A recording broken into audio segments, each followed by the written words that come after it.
Welcome back sa inyo no mga tropa rito sa ating munting YouTube channel, Earl's Game Yard. So for today's video po no, as you can see naman guys, nasa manukan tayo.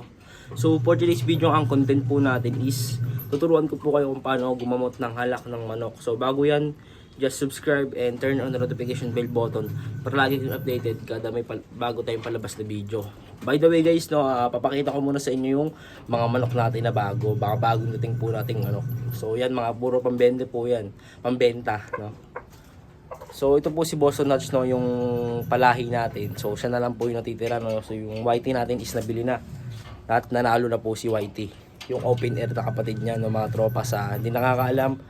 Yung si whitey po is yung nasa latest vlog ko netong nakaraan, kasi nga yung pinaka latest vlog ko mga tropa na restrict ni YouTube. So nagkaroon ng 2,500 views yun no mga tropa. Nagulat na lang ako kinabukasan mga tropa na restrict na siya, tsaka na report, parang ni-report ni YouTube yun ng mga tropa, kasi nga maraming checheberecho sa na yun, tsaka medyo malapit tayo sa manok, kaya doon siguro na so yan, medyo lalayo ko lang to mga tropa kasi nga baka ma-restrict na naman tayo. So ito si Boston Hatch, tsaka ito naman yung mga pambenta natin na iba pa, yan mga katropa.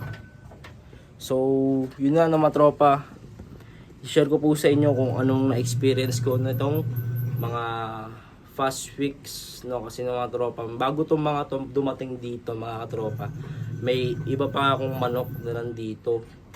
So ayun is yung mga binenta ko rin no. So mga tropa, sinabi ko sa customer ko na napagaling na natin yun. So wala namang nasabi yung customer natin, kasi nga nagamot na rin natin yung mga manok na yun. So tuturuan ko kayo kung paano gumamot ng halak ng manok. So first mga katropa no, ang pinakailangan natin is to stick, tapos ito bulak no mga katropa no. Bulak ang pinakailangan na ito. Yan, bulak tsaka stick. So ganito na yung ginawa ko no, pinulupot ko ng ganito rito sa dulo mga katropa, sa dulo ko nilagay.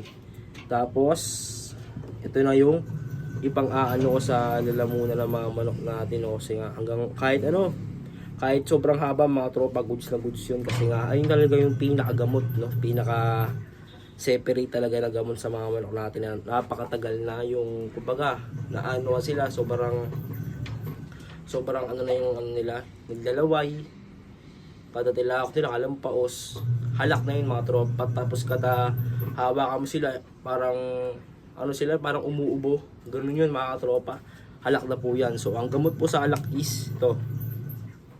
So ito yung mga malalang halak na ng mga tropa, ito yung pwede nyong gawin, share ko lang po sa inyo. Yan, nasa sa inyo po yan kung maniniwala po kayo sa akin o hindi, kasi nga ito talagang gamot na ito mga tropa. Subok ko na po ito. Hindi lang po ito mga tropa, mayroon pa pong isa. So yung isa ay napaka-importante, kasi ito yung ilalagay natin sa dulo.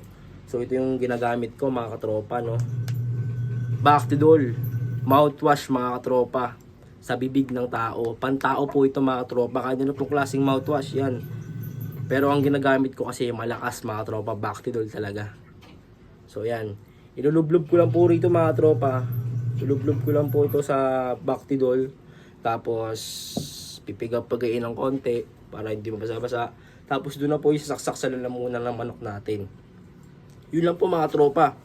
Sa loob ng mga isang linggo mga tropa, gumaling na yung manok na yun. Kasi nga isa lang yung nagkaroon Gumaling na yung manok na yun mga tropa. Yan, using this. Yan, Bactidol tsaka stick na may cotton.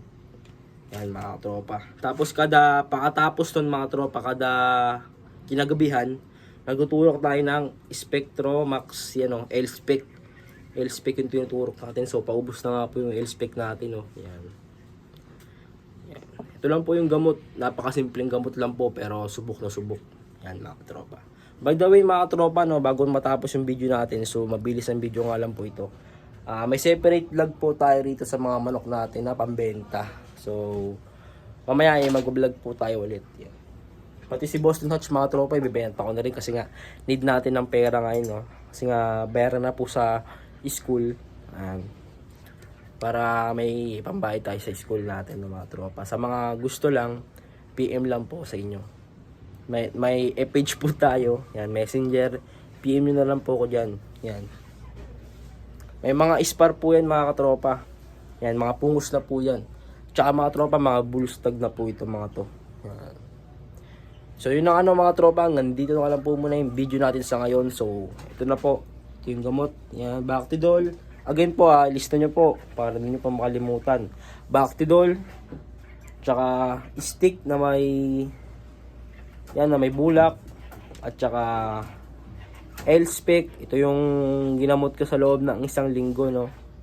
Ito yung ginamot ko sa kanila. Kada kapatapos ng pag ko sa lalamunan nila, pag sundot ko sa lalamunan nila, gumagamit na ako nito. Isang linggo yun mga tropa, isang linggong gamit din nito, tsaka isang linggong turok din. Yan mga tropa. Tsaka bulak syempre. Yan. Napakasimple lang mga tropa, pero subok na subok po yan. So yun mga tropa, nandito nga lang po muna yung video natin sa ngayon. Subscribe to my YouTube channel and then turn on the notification bell para lagi kang updated kada may bago tayong palabas na video. So yun mga tropa, nandito nga lang po muna. Subscribe. Peace!